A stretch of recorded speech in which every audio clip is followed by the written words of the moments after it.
I want to thank the General for that kind introduction and to thank her for her lifetime of service to this nation in the United States Air Force, and as the leader of the Women in Military Service for America Memorial. I just did a tour with the General, and this is an amazing asset to this nation. It's something that many of us don't even know exists, and I could have spent hours there. I strongly encourage anyone in this country who hasn't taken the time to see this memorial. It goes through the whole progression of women into the military with contributions from family members from around this country, pictures, uniforms. I'm going to spend more time here and bring my girls because it is something that I want them to see. I'm grateful to have had the opportunity to see this, and we'll be working hard to make sure that this memorial continues to be a part of this nation's heritage.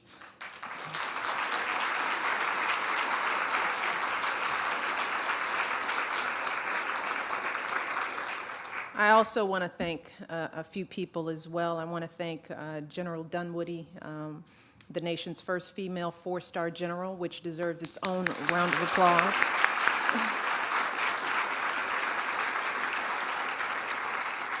Vice Admiral Vivian Cray of the United States Coast Guard, and I know there are a few Coast Guards out there, I heard you. And to Congresswoman Mary Fallon, as well as Laura Richardson, and my hometown Congressperson Jan Schakowsky. I also have to recognize someone else from home, our good friend, dear friend, Tammy Duckworth. It's good to see you. I am honored to be here with you all. As the General said, of course, this month is Women's History Month, and it provides an opportunity for Americans to discover and reflect on the accomplishments of women throughout our nation's history, but it also provides an opportunity to celebrate the many contributions women make today in national life as leaders in business, government, the community, the military, and of course in everyday life, which is how we women live mostly as mothers, daughters, wives, colleagues, and friends. And I couldn't think of a better way to begin Women's History Month than by coming here to the Women's Memorial at Arlington National Cemetery to honor our nation's service women. As I speak, service women and men are at their posts all across our nation and around the world. They're standing watch and providing the security that allows us to live in peace and to continue on with our daily lives. That includes two whom I've just met, Lieutenant Grace Thompson and Corporal Crystal Moultrie of the United States Marines. We keep them, the wounded who are recovering, and those who gave the ultimate sacrifice so that we may live in safety and freedom. We keep them in our thoughts and our prayers. Throughout our nation's history, women have played an important role in the military as well as in organizations supporting the military during times of conflict. Our foremothers and our sisters today have joined our forefathers and our brothers today in securing our liberty and protecting our country. Women's military service goes back to America's early beginnings, and servicewomen have long navigated the twists and turns of the women's rights struggle to secure a more equal and fuller place in the United States military. This history was interesting to me. In 1782, Deborah Sampson disguised herself and enlisted in the 4th Massachusetts Regiment. She was wounded at the Battle of Tarrytown in New York. Later, she appealed for back pay as a former Continental Army soldier and was supported by Paul Revere. The measure was passed by the Massachusetts legislature and approved by the governor, John Hancock. Then there was Dr. Mary Edwards Walker, a military doctor who became the nation's first female Medal of Honor recipient for her service during the Civil War. And then we moved to the 20th century where women became full-fledged members of the United States military with the creation of the Army and Navy Nurse Corps in 1901 and 1908. And we are joined here today by two amazing women. They gave me their ages, but there's no reason to know, because they look about 30, 40 to me. Mary Ragland and Alice Dixon, who served in the 6th the only unit of African-American women in the Women's Army Corps to serve overseas during World War II. So please give them a round of applause. I know Mary is here, as well as Alice.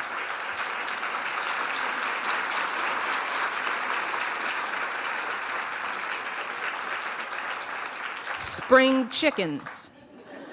And if you live right, you may be sitting right there in a few decades. There's also Esther Cochran, who is also with us, enlisted as a private in the Women's Army Auxiliary Corps and was later entered into officer candidate school. She was eventually promoted to lieutenant colonel, one of the first 10 women to achieve this rank.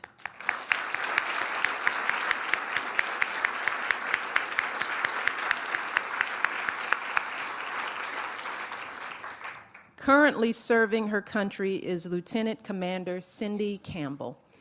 She began her Navy career as an E1, served at sea and on the homeland. She put herself through college and graduate school at night and became an officer. She now works in the White House military office right outside my office in the East Wing. Cindy serves as a mentor to servicewomen and men in early stages of their careers, and I and my staff benefit from her expertise and dedication every day. Cindy, where are you? She's way in the back.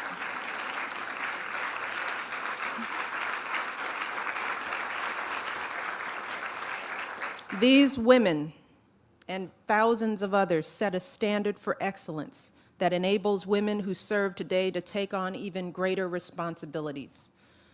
A recent Women's Memorial Women's History Month poster is called Voices of Valor and spotlights 5 decorated service women from each of the armed forces who've served or are serving in the current war.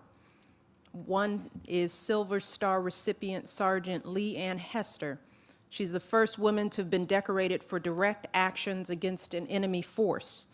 There's also Lieutenant Lisa Starr, a United States Navy nurse, volunteered for a nighttime flight in Iraq during a sandstorm that had grounded all medical helicopters to save the life of a wounded Marine. And there's fighter pilot Captain Kim Campbell, who displayed extraordinary skill at the controls of her aircraft to support and protect the lives of her fellow soldiers fighting on the ground in Iraq. There's second-class Marine science technician Sarah Vega, who served in both Iraq and Afghanistan and is an example of the bravery that men and women of the United States Coast Guard are displaying in war zones today. And then Marine Corporal Ramona Valdez, who, in addition to her other duties, was teamed up with 16 other servicewomen to form an all-female search force in Iraq as a proactive effort to calm Iraqi concerns that male soldiers might search Muslim women. Her convoy was attacked, and she was killed 4 days before her 21st birthday. Marine Major General Douglas Odell Jr. wept as he awarded Purple Hearts to the survivors from Corporal Valdez's force. He said he was moved, I quote, "not by special sympathy for the women, but because of the display of equality born of that horrible day in Fallujah." The general went on to explain that while military leaders believed women Marines could perform as bravely as men under deadly attack, there had never been a trial like the one in Fallujah to prove it. Members of the military and their families have a special courage and strength. As the president said last week during his address at Camp Lejeune, service doesn't end with the person wearing the uniform. You all know that. And I've been honored and deeply moved to meet many military families over the past couple of years. They are mothers and fathers who have lost their beloved children to war. They are husbands and wives keeping the family on track while their wives and husbands are deployed on duty. They are grandparents, aunts and uncles, sisters and brothers who are taking care of children while single moms or dads in uniform are away. And they're moms and dads who both serve in uniform, like helicopter pilots Colonels Laura and Jim Richardson, who in 2003 became the first couple to have led their own battalions during a time of combat. And during that time, they were able to leave their 14-year-old daughter in the care of family when they were deployed. See, military families have done their duty, and we, as a grateful nation, must do ours. We must do everything in our power to honor them by supporting them, not just by word, but by deed. And it is my great hope that today's and future generations will honor women and men in uniform by, first of all, never taking the blessings of freedom for granted, and by doing their part to create a more perfect union. I know that we will continue to do our parts over the coming years.